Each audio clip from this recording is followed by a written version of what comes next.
Shalom. Berjumpa kembali kita di dalam ibadah raya House of Kana. Bagi Bapak Ibu, teman-teman sekalian yang menyaksikan ibadah online kali ini, mari terima ibadah ini secara utuh. Kita ikuti dari awal sampai akhirnya. Biarlah berkat yang kita terima utuh, gak ada yang kurang. Mulai dari puji-pujian, firman Tuhan sampai 2 berkat nanti terakhir. Kiranya Anda bisa menikmati pertemuan dengan Tuhan, perjumpaan dengan Tuhan. Berkat-berkat Tuhan menanti Anda semuanya. Mujizat Tuhan menanti Anda semuanya. Biarlah perjumpaan dengan Tuhan dalam ibadah online saat ini tidak saja merupakan ibadah yang sifatnya ritual.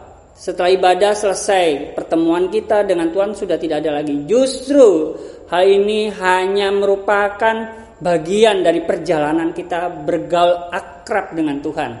Sehingga setelah ibadah online selesai, kita tetap melakukan kegiatan yaitu akrab, intim dengan Tuhan. Bergaul erat dengan Tuhan dalam kehidupan kita sehari-hari.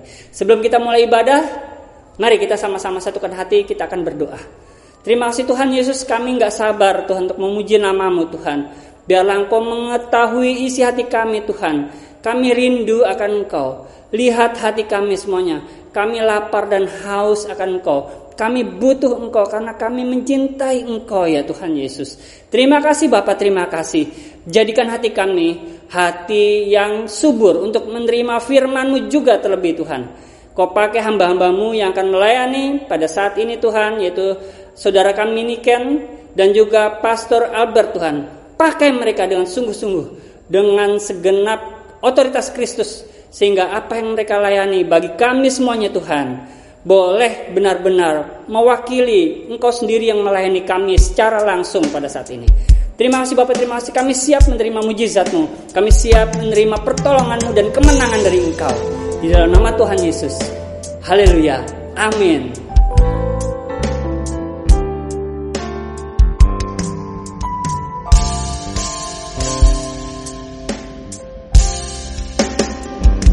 Selidiki aku, lihat hatiku, apakah ku sungguh mengasihimu, Yesus, Kau yang Maha Tahu dan menilai hidupku, tak ada yang tersembunyi bagimu. Aku lihat kebaikan-Mu yang tak pernah habis di hidupku. Berjuang sampai akhirnya Kau dapati aku tetap setia. Selidiki aku, lihat hatiku, apakah ku sungguh mengasihimu, Yesus, Kau yang Maha Tahu dan menilai hidupku, tak ada yang tersembunyi bagimu. Aku lihat kebaikan-Mu yang tak pernah habis di hidupku. Ku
Haleluya.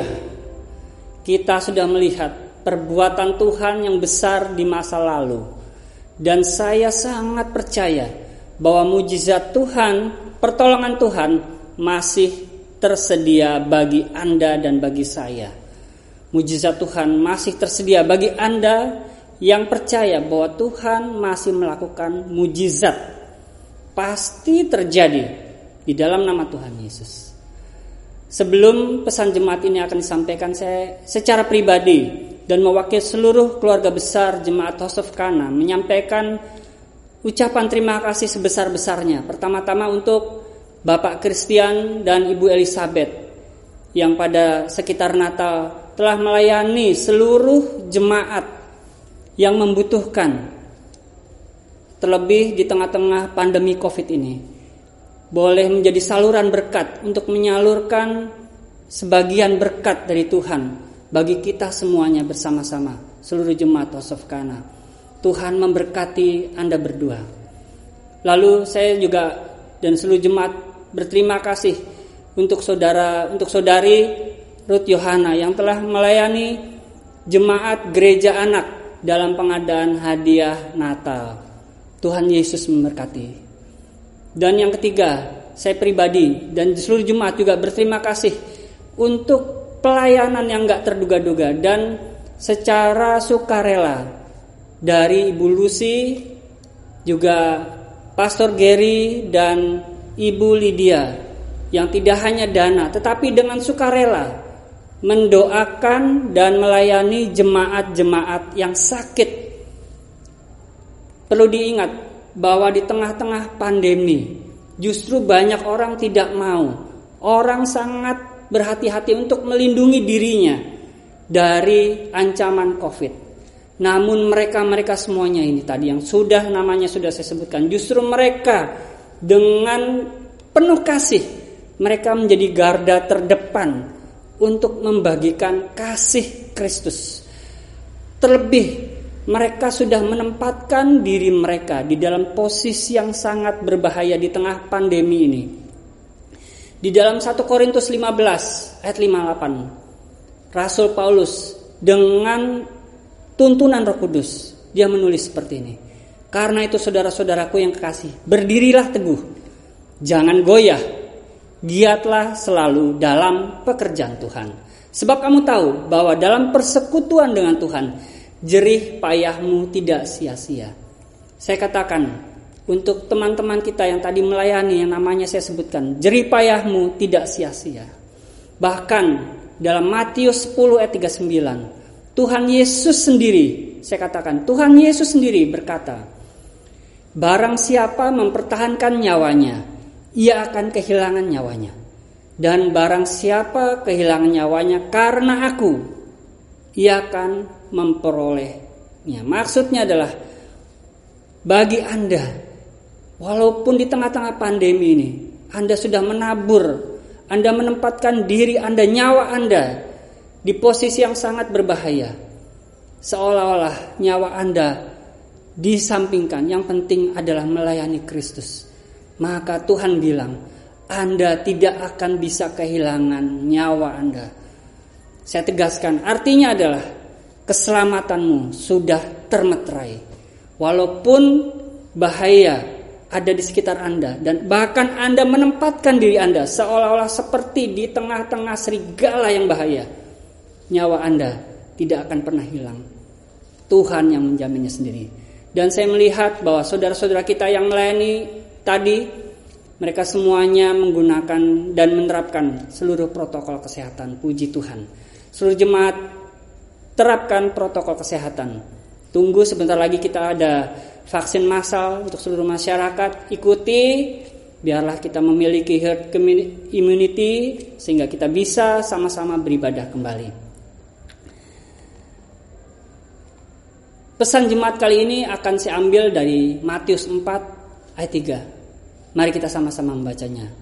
Peristiwa ini ditulis berdasarkan kisah nyata pada saat Tuhan Yesus ketika ia mengambil wujud sebagai manusia, ia dicobai oleh iblis. Saya bacakan ayatnya.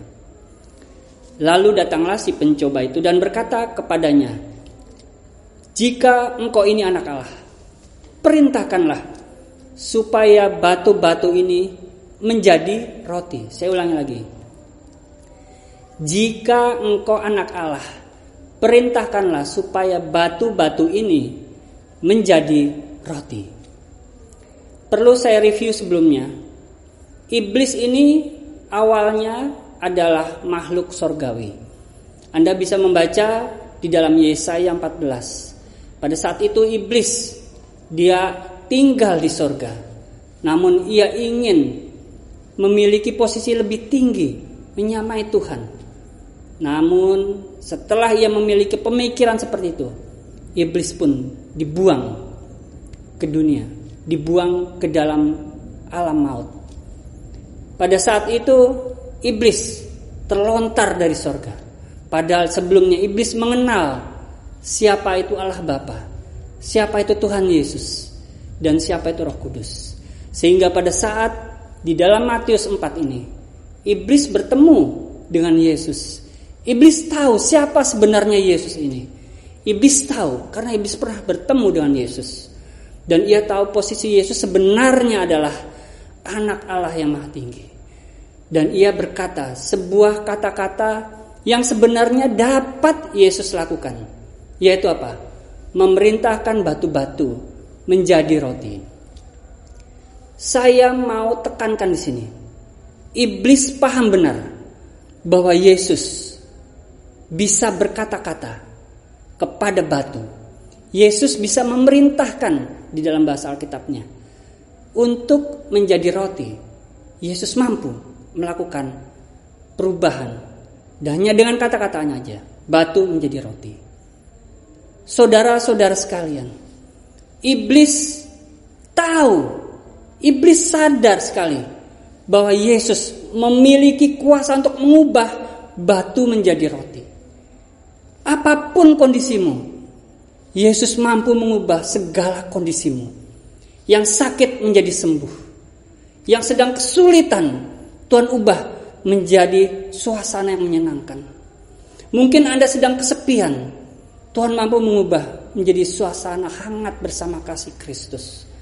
Saudara dalam pergumulan, Dia mampu memberikan jalan keluar. Saudara yang putus asa, Tuhan mampu mengubah kondisi Anda sehingga Anda mengalami hidup yang penuh dengan harapan. Jangan berhenti, jangan menghentikan langkahmu. Karena iblis sadar sekali, iblis tahu bahwa Yesus mampu mengubah keadaan apapun. Bahkan yang mustahil seperti batu menjadi roti pun Yesus mampu. Masakan kita tidak percaya bahwa Yesus, yaitu adalah firman itu sendiri, tidak mampu mengubah kehidupan Anda semuanya? Bagaimana mungkin iblis aja yang tahu bahwa Yesus mampu mengubah segala sesuatu, tetapi Anda tidak tertarik untuk intim, untuk akrab dengan firman Tuhan? Mari, ayat ini menunjukkan dan menguatkan kita semuanya, Anda dan saya, bahwa Tuhan Maha Kuasa. Tuhan Maha Kuasa. Yesus yang adalah firman, pribadi firman, mampu mengubah segala keadaanmu yang buruk menjadi indah. Yang tadinya penuh dengan kekurangan, Tuhan ubah menjadi sempurna. Karena kuasa Kristus memiliki kemampuan untuk mengubah apapun, bahkan yang mustahil. Ketika Anda saat ini berpikir, apa yang Anda sedang hadapi adalah mustahil untuk dirubah, ini adalah kesempatan Tuhan untuk masuk di dalam situasi Anda. Sehingga apa yang terjadi? Mujizat ada di dalam pangkuanmu. Terimalah perubahan ketika Yesus mulai akrab denganmu. Ketika firman itu mulai akrab, mulai engkau renungkan, engkau baca, dan engkau hidupi dalam kehidupan sehari-hari. Lihat, perbuatan Allah yang besar tidak dapat dihentikan oleh apapun, termaksud oleh pikiran kita sendiri. Terima mujizat Tuhan. Haleluya. Shalom, selamat pagi Bapak Ibu Jemaat House of Kana dimanapun Bapak Ibu menyaksikan ibadah online ini. Mari sebelum kita masuk dalam pembacaan dan perenungan firman Tuhan, kita sama-sama berdoa. Terima kasih Tuhan buat kesempatan pagi ini kami boleh bersekutu dengan-Mu, memuji membesarkan nama-Mu Tuhan. Dan sebentar lagi akan mendengarkan kebenaran firman-Mu, semuanya karena kasih karunia Tuhan dalam kehidupan kami Tuhan. Beracarlah atas ibadah kami serahkan pembacaan dan perenungan firman Tuhan ini dalam tangan-Mu. Tuhan berikan kami hikmat, Tuhan berikan kami sesuatu supaya kami dapat menangkap maksud isi hati-Mu dalam kehidupan kami Tuhan, dan kami dapat melakukannya dalam kehidupan kami. Biar kehendak-Mu saja yang terjadi atas kehidupan kami, biar Roh Kudus saja menguasai seluruh hidup kami, cara berpikir kami Tuhan. Terima kasih Tuhan, kami serahkan semuanya ke dalam tangan-Mu. Di dalam nama Tuhan Yesus Kristus kami selalu berdoa mengucap syukur. Haleluya, amin. Selamat pagi Bapak Ibu Jemaat of Kana dimanapun Bapak Ibu berada. Bersyukur kita masih bisa bertemu bertatap muka dalam keadaan sehat. Saya selalu berdoa buat Bapak Ibu sekalian walaupun kita beda kota, semoga Bapak Ibu dalam lindungan Tuhan. Ya Bapak Ibu sekalian, walaupun sekarang sudah masuki tanggal tua ya, tidak cuma orangnya aja yang tua tapi tanggalnya juga tua. Tapi percayalah walaupun tanggalnya tua, penyertaan Tuhan sempurna buat kehidupan kita ya Bapak Ibu sekalian. Dan tema gereja kita bulan ini terambil dari kitab Yesaya pasal 55 ayat 11 ya kan. Ini adalah ayat hafalan sekolah minggu. Kalau Bapak Ibu yang sering ikut sekolah minggu, kalau yang sekolah minggunya bolos saya juga nggak tahu ya. Dan saya akan bacakan ayat ini mulai pasal ayat 10 sampai dengan 13 ya. Yesaya pasal 55 ayat 10 sampai dengan 13. Bapak Ibu saya akan bacakan banyak ayat hari ini, jadi pastikan Bapak Ibu menyiapkan catatan kalau mungkin nggak nutut, atau Alkitab juga sudah disiapkan ya. Saya akan bacakan Yesaya pasal 55 ayat 10 sampai dengan 13. Sebab itu seperti hujan dan salju turun dari langit dan tidak kembali ke situ, melainkan mengairi bumi, membuatnya subur dan menumbuhkan tumbuh-tumbuhan, memberikan benih kepada penabur dan roti kepada orang yang mau makan. Kalau Bapak Ibu baca ayat ini di handphone Android ada tanda bintang, itu dikutip di Perjanjian Baru di dalam 2 Korintus pasal 9 ayat 10, Bapak Ibu bisa baca ya. Dan ayat selanjutnya saya akan bacakan, demikian firman-Ku yang keluar dari mulutku, ia tidak akan kembali kepadaku dengan sia-sia, tetapi ia akan melaksanakan apa yang Ku kehendaki dan akan berhasil dalam apa yang Kusuruhkan kepadanya. Luar biasa ya firman Tuhan. Ayat selanjutnya, sungguh kamu akan berangkat dengan sukacita dan akan dihantarkan dengan damai. Gunung-gunung serta bukit-bukit akan bergembira dan bersorak-sorai di depanmu, dan segala pohon-pohonan di padang akan bertepuk tangan. Sebagai ganti semak duri akan tumbuh pohon sanobar, dan sebagai ganti kecubung akan tumbuh pohon murad. Dan itu akan terjadi sebagai kemasyuran bagi Tuhan dan tanda abadi yang tidak akan lenyap. Dan kita sebagai orang yang sudah percaya kepada Tuhan, ya kan, otomatis firman Tuhan itu adalah landasan hidup kita. Firman Tuhan itu berkuasa. Kita harus sadar, percaya, dan mengerti bahwa firman itu berkuasa di dalam kehidupan kita dan melampaui segala perbuatan kita, melampaui segala aspek hidup kita. Firman Tuhan itu adalah yang utama Bapak Ibu sekalian. Tidak hanya filosofi hidup atau kata-kata bijak, tapi firman Tuhan itu yang kita jadikan pegangan dalam kehidupan kita. Dalam ayat yang tadi sudah sama-sama kita baca, Yesaya memberikan suatu gambaran kinerja mengenai firman Tuhan, ibarat hujan salju yang turun dari langit dan tidak akan kembali ke situ, melainkan dia mengairi bumi, membuatnya subur dan menumbuhkan tumbuh-tumbuhan, memberikan benih kepada penabur dan roti kepada orang yang mau makan ya Bapak Ibu sekalian. Ayat selanjutnya yang tadi sudah kita juga sudah sama-sama baca, demikianlah firman-Ku yang keluar dari mulutku, ia tidak akan kembali kepadaku dengan sia-sia, tetapi ia akan melaksanakan apa yang Ku kehendaki dan akan berhasil dalam apa yang Kusuruhkan kepadanya. Nah, dari sini sudah cukup jelas ya Bapak Ibu sekalian, kalau kita baca dalam Roma pasal 9 ayat 6a bahwa firman Tuhan itu tidak pernah gagal. Amin Bapak Ibu sekalian, firman Tuhan tidak pernah gagal ya. Dan ada beberapa kitab dalam Alkitab yang menggambarkan mengenai firman Tuhan. Saya akan mengutip dari Yeremia pasal 23:29. Dalam terjemahan bahasa Indonesia masa kini saya akan bacakan, perkataanku seperti api dan seperti palu yang menghancurkan batu. Begitu luar biasa ya. Bagaimana Yeremia menggambarkan firman Tuhan tadi sudah tidak pernah gagal. Dalam Roma pasal 9 ayat 6a, Yeremia menggambarkan bahwa firman Tuhan, perkataanku itu seperti api dan seperti palu yang menghancurkan batu. Dalam kitab Ibrani pasal 4 ayat 12 sampai dengan 13 dalam terjemahan bahasa Indonesia masa kini, saya akan bacakan buat Bapak Ibu sekalian. Perkataan Allah adalah perkataan yang hidup dan kuat. Amin ya Bapak Ibu sekalian. Lebih tajam daripada pedang bermata dua. Perkataan itu menusuk sampai ke batas antara jiwa dan roh, sampai ke batas sendi-sendi dan tulang sumsum, sehingga mengetahui sedalam-dalamnya pikiran dan niat hati manusia. Kita nggak ada yang bisa sembunyi dari Tuhan. Ya Bapak Ibu sekalian, tidak ada satu makhluk pun yang tersembunyi dari pandangan Allah. Segala sesuatu telanjang dan terbuka di depannya, dan kita harus memberi pertanggungjawaban kepadanya. Nah, kalau kita sudah baca bagaimana penggambaran firman Tuhan tadi, bahwa firman Tuhan itu tidak pernah sia-sia, selalu ada penggenapan, dan inti dari ajaran Kristen adalah firman Tuhan itu sudah digenapi dalam diri Tuhan Yesus Kristus, Bapak Ibu sekalian. Kalau kita baca dalam Yohanes pasal 1, ya, pasal 1 ayat 1, saya akan bacakan. Pada mulanya adalah firman, dan firman itu bersama-sama dengan Allah, dan firman itu adalah Allah. Itu adalah penggenapan. Ayat 14, firman itulah menjadi manusia dan diam di antara kita, dan kita telah melihat kemuliaannya, itu kemuliaan diberikan kepadanya sebagai anak tunggal Bapa, penuh kasih karunia dan kebenaran. Jadi sudah jelas sekali bahwa Tuhan Yesus Kristus itu adalah puncak penggenapan dalam Alkitab. Apa yang sudah Tuhan janjikan, bahwa Allah tahu bahwa Dia akan mengutus anaknya. Allah tahu bahwa kita ini butuh seorang pendamai antara kita dengan Allah, jadi Dia mengorbankan anaknya yang tunggal. Kalau kita baca dalam Yohanes 3 ayat 16, Bapak Ibu juga sudah tahu semua bahwa ini adalah ayat hafalan. Dia tahu bahwa kita ini harus bebas. Dia menyediakan jalan dengan mengutus putranya yang tunggal, supaya kita beroleh pengampunan dan menemukan kehidupan dan harapan baru di dalam Tuhan Yesus Kristus. Jadi kita yang tidak punya harapan, begitu kita mendengarkan firman Tuhan, kita meresponi firman Tuhan dengan baik, Tuhan memberikan putranya yang tunggal sehingga kita dapat punya kehidupan baru di dalam Tuhan ya Bapak Ibu sekalian.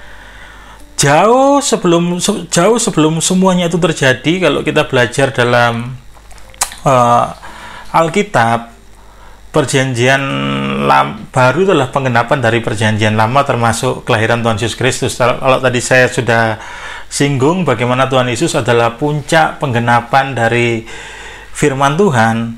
Nah, ini kita akan bahas beberapa ayat dalam Perjanjian Lama dan digenapi dalam Perjanjian Baru ya Bapak Ibu sekalian. Jadi firman Tuhan itu tidak pernah sia-sia ya Bapak Ibu sekalian. Nah, nubuat tentang kedatangan Juru Selamat ini dituliskan dalam Perjanjian Lama. Bahkan beberapa ahli melakukan penelitian, ada lebih dari 300 nubuatan yang dicatat tentang kelahiran, perjalanan kehidupan Tuhan Yesus Kristus, pelayanannya, penyalipannya, kematiannya, dan kebangkitan Tuhan Yesus Kristus. Nah, saya akan bacakan 6 ayat aja. Kalau sampai saya bahas 300 juga tidak akan cukup ya waktunya Bapak Ibu sekalian. Tapi dari sini kita akan belajar bahwa firman Tuhan itu dari Dia, oleh Dia, dan Dia yang akan menggenapi Bapak Ibu sekalian. 6 ayat yang menubuatkan tentang kelahiran Tuhan Yesus.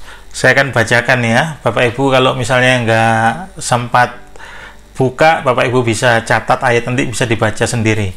Yang pertama, Yesus dipenuhi dengan kuasa, damai, dan roh sejak lahir. Dalam Yesaya pasal 9 ayat 6 ya, saya akan bacakan. Sebab seorang anak telah lahir untuk kita, seorang putra telah diberikan untuk kita, lambang pemerintahan ada di atas bahunya, dan namanya disebutkan orang penasihat ajaib, Allah yang perkasa, Bapa yang kekal, Raja damai. Ini kalau ada lagunya ya, namanya penasehat ajaib ya kan. Kalau kita Natal pasti nyanyi lagu ini. Nah, penggenapannya ada di dalam Lukas pasal 4 ayat 18 sampai dengan 19. Roh Tuhan ada padaku sebab Ia telah mengurapi aku untuk menyampaikan kabar baik kepada orang-orang miskin. Ia telah mengutus aku memberitakan pembebasan kepada orang-orang tawanan dan penglihatan bagi orang buta, untuk membebaskan orang-orang yang tertindas, dan untuk memberitakan tahun rahmat Tuhan telah datang ya. Penggenapannya juga sudah ada. Yang nomor 2, juru selamat akan lahir dari seorang perawan. Bapak Ibu bisa baca di dalam Yesaya pasal 7 ayat 14, sebab Tuhan sendirilah yang akan memberikan kepadamu suatu pertanda, sesungguhnya seorang perempuan muda mengandung dan akan melahirkan seorang anak laki-laki, dan ia akan menamakan dia Immanuel. Yesaya pasal 7 ayat 14. Di dalam perjanjian baru ada penggenapannya di Matius pasal 1 ayat 23, di mana peristiwa itu ketika Maria menerima nubuatan yang sama ketika malaikat Gabriel datang mendapatinya. Dan setelah pertemuan itu Maria mengandung dari Roh Allah. Kalau kita baca ayatnya dalam Matius pasal 1 ayat 23, sesungguhnya anak darah itu akan mengandung dan melahirkan seorang anak laki-laki, dan mereka akan menamakan dia Immanuel, yang berarti Allah menyertai kita. Jelas ya, Yesaya pasal 7 ayat 14 dengan Matius pasal 1 ayat 23. Selanjutnya, juru selamat akan lahir di Bethlehem. Dalam Mika pasal 5 ayat 2. Tetapi engkau, hai Bethlehem Efrata, hai yang terkecil di antara kaum-kaum Yehuda, daripadamu akan bangkit bagiku seorang yang memerintah Israel, yang permulaannya sudah ada sejak purbakala, ya. Yang permulaannya sudah ada sejak purbakala, sejak dahulu kala. Nah, penggenapannya di dalam perjanjian baru, Yesus dilahirkan di Bethlehem persis seperti yang dinubuatkan Nabi Mika. Nah, dalam Matius pasal 2 ayat 10, ketika mereka melihat bintang itu, sangat bersukacitalah mereka. Jadi sudah jelas sekali penggenapannya ya Bapak Ibu sekalian. Dan selanjutnya Yesus diasingkan di Mesir. Hosea pasal 11 ayat 1, ketika Israel masih muda, kukasih dia, dan dari Mesir kupanggil anakku itu.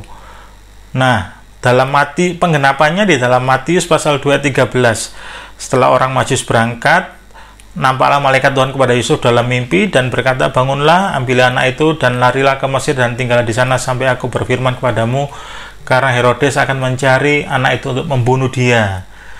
Luar biasa ya Bapak Ibu sekalian. Jadi firman Tuhan dalam perjanjian lama digenapi dalam perjanjian baru. Ini ada bukti-bukti ayatnya.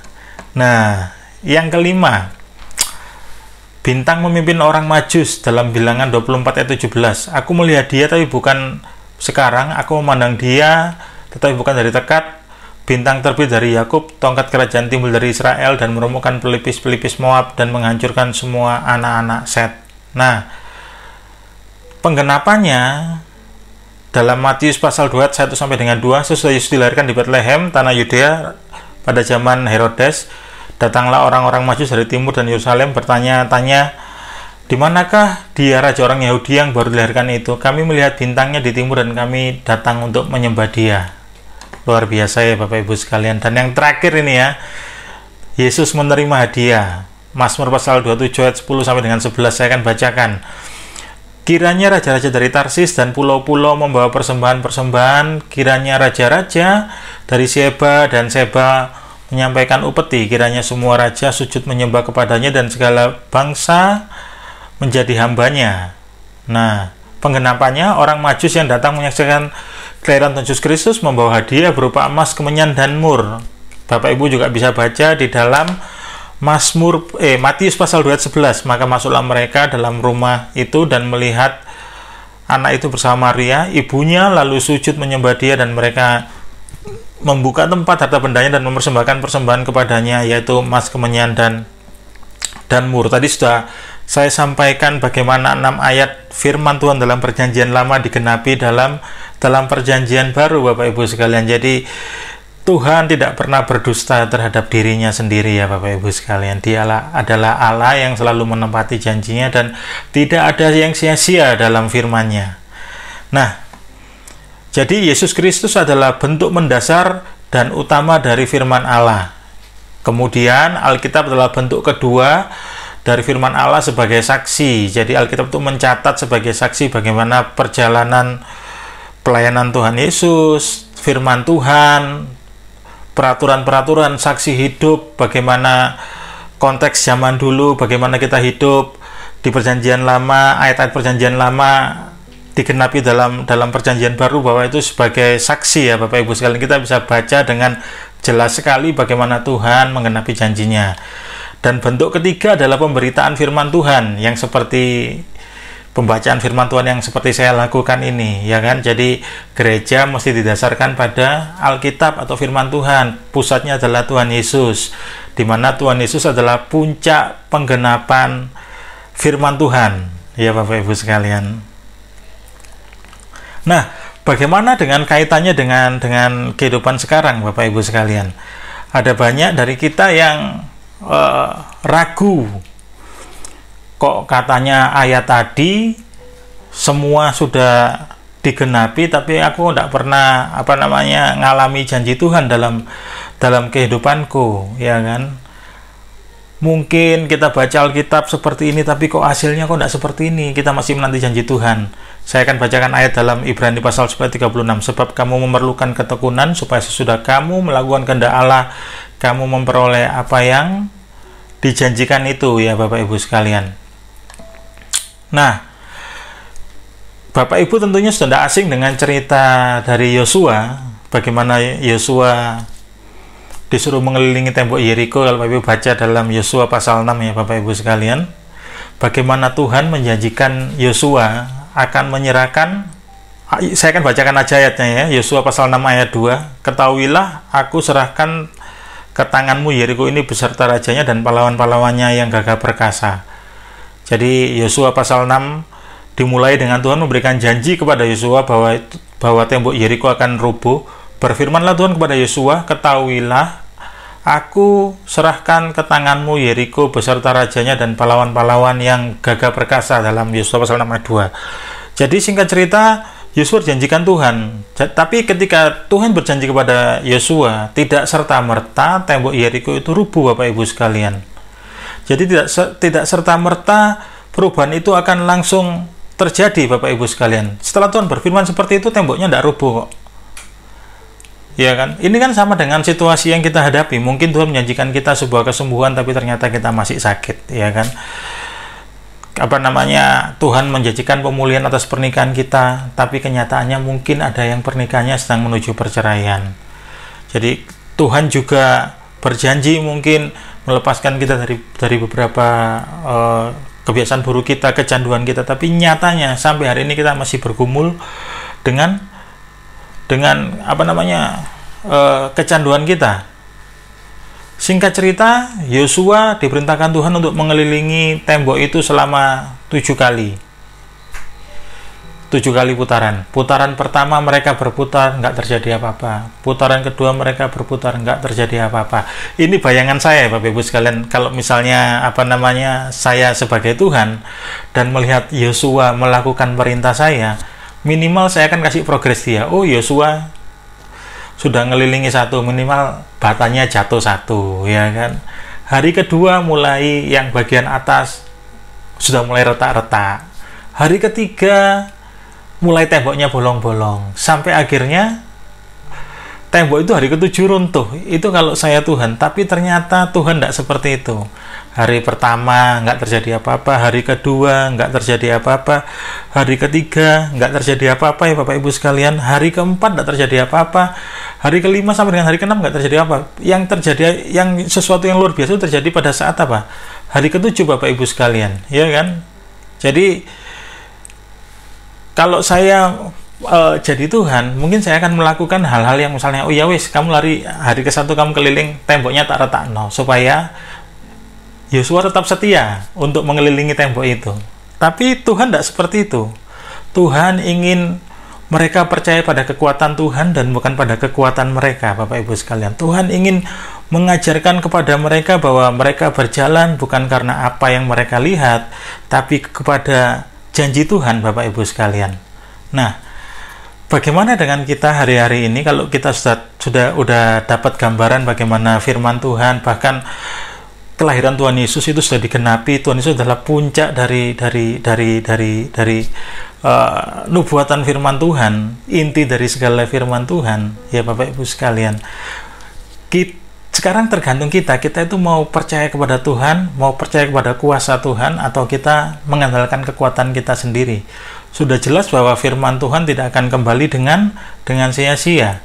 Nah, harusnya itu yang kita jadikan pegangan dan dasar dalam kehidupan kita, Bapak Ibu sekalian. Nah, dari kasusnya Yosua tadi, kenapa kok temboknya roboh di hari ke-7? Nggak ada progres sama sekali dari hari yang ke-1 sampai dengan ke-6. Tuhan tuh ingin mereka itu percaya kepada janjinya. Tuhan ingin bahwa mereka berjalan sesuai dengan iman mereka, melihat dengan mata iman mereka, daripada melihat dengan mata jasmani mereka, Bapak Ibu sekalian. Nah, kebenarannya adalah Tuhan lebih tertarik ingin mengadakan perubahan dalam diri kita sebelum Dia mengadakan perubahan pada keadaan kita, Bapak Ibu sekalian. Tuhan ingin mengajarkan umatnya tentang arti sesungguhnya dari iman yang kita miliki kepada Tuhan. Kalau kita baca dalam Ibrani pasal 11 ayat 1, iman adalah dasar dari segala sesuatu yang kita harapkan dan bukti dari segala sesuatu yang kita lihat. Dalam hidup ini, mungkin kita nggak tahu kapan terobosan itu terjadi. Kita juga tidak tahu kapan janji itu digenapi. Tapi yang kita harus tahu siapa yang buat terobosan itu dan siapa yang berjanji kepada kita.